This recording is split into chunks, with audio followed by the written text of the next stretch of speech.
Good morning, guys. Today is Tuesday, March 9th, and you're going to be working on creating a linear program foldable today.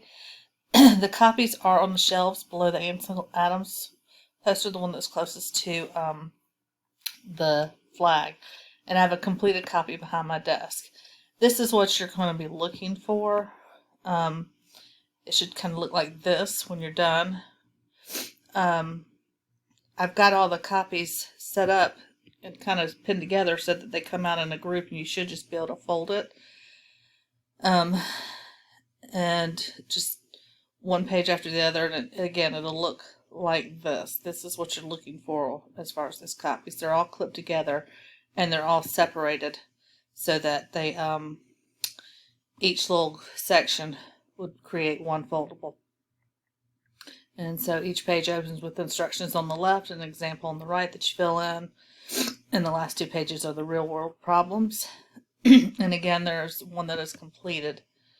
Down here to the key kind of a thing. It's like this. It is completed with everything that's listed here behind my desk.